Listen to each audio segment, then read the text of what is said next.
विक्रम बेताल की 5वीं कहानी असली वर कौन।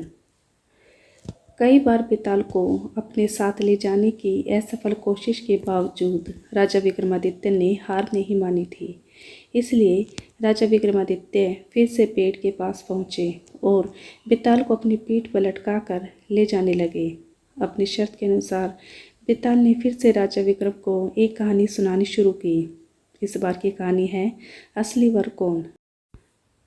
सदियों पुरानी बात है। उज्जैन नगरी में महाबल नाम का एक राजा राज किया करता है। राजा बहुत पराक्रमी और दयालु था। उसकी एक बेटी थी जिसका नाम था महादेवी था। महादेवी बहुत सुंदर और सुशील लड़की थी।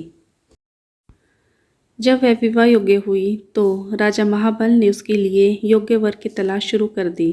एक एक करके कई राजकुमार राजकुमारी से विवाह करने की इच्छा के लिए राजा के पास आए, लेकिन राजा को कोई पसंद नहीं आया। राजकुमारी से विवाह करने के लिए राजा ने एक ही शर्त रखी थी कि उसकी बेटी का होने वाला पति हर चीज़ में निपुण हो। इस तरह कई दिन बीत गए, लेकिन राजा को कोई अपनी बेटी के लिए योग्य वर नहीं मिला। एक दिन की बात है, जब राजा अपने दरबार में बैठे थे कि तभी वहाँ एक राजकुमार आया और उसने कहा, मैं राजकुमारी महादेवी से विवाह करना चाहता हूँ। यह सुनकर राजा ने कहा, हे राजकुमार, मैं अपनी बेटी का विवाह उस व्यक्ति से करूँगा जिसमें सभी गुण हों। इस पर राजकुमार ने जवाब दिया, मेरे पास ऐसा रथ है जिसमें बैठकर क्षण भर में कहीं भी पहुँच सकते हैं। यह सुनकर राजा ने कहा, ठीक है, तुम कुछ दिन रुको, मैं राजकुमारी से पूछकर तुम्हें जवाब दूंगा। कुछ दिनों बाद एक और राजकुमार वहां पहुंचा। उसने राजा से कहा, मैं त्रिकालदर्शी हूँ और भूत, वर्तमान व भविष्य तीनों देख सकता हूँ। मैं चाहता हूँ कि राजकुमारी का विवाह मुझसे हो। राजा ने उसे भी इंतजार करने को कहा। कुछ दिनों के बाद राजा महाबल के पास एक और राजकुमार उनकी बेटी का हाथ मांगने आया। राजा ने उससे पूछा कि तुझमें ऐसा क्या गुण है जो मैं अपनी पुत्री का विवाह तुम्हारे साथ करूँ। राजकुमार ने कहा, राजन, मैं धनुर्विद्या में निपुण हूँ। मेरे जैसा धनुधारी दूर दूर तक कोई नहीं है।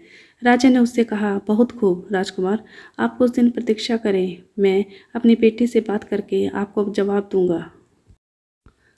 अब राजा असमंजस में पड़ गया कि तीनों ही राजकुमार गुणवान हैं, लेकिन वह तीनों से तो राजकुमार की शादी कर नहीं सकता। तो अब सवाल यह था कि राजकुमारी का विवाह किससे होना चाहिए। वहीं दूसरी ओर एक भयानक राक्षस राजकुमारी महादेवी पर नज़र लगाए बैठा था और एक दिन मौका मिलते ही वह राजकुमारी को उठाकर ले गया। यह खबर जैसे ही महल में फैली तो राजा, रानी और तीनों राजकुमार एक जगह इकट्ठा हो गए। त्रिकालदर्शी राजकुमार ने बताया कि वह राक्षस राजकुमारी को विंध्याचल पर्वत पर ले गया है। इस पर पहले राजकुमार ने कहा, मैं अपना रथ लेकर आता हूँ, हम सब उस पर बैठकर विंध्याचल चल सकते हैं। तीसरे राजकुमार ने अपना तीर कमान निकाला और कहा, मैं उस राक्षस को मार गिराऊंगा। इसके बाद तीनों राजकुमार रथ पर बैठकर विंध्याचल पर्वत की ओर चल पड़े। उन्हें जैसे वह राक्षस दिखा तो धनुधारी राजकुमार ने कुशलता से उसका वध कर दिया और वो राजकुमारी को बचाकर फिर से महल ले आए।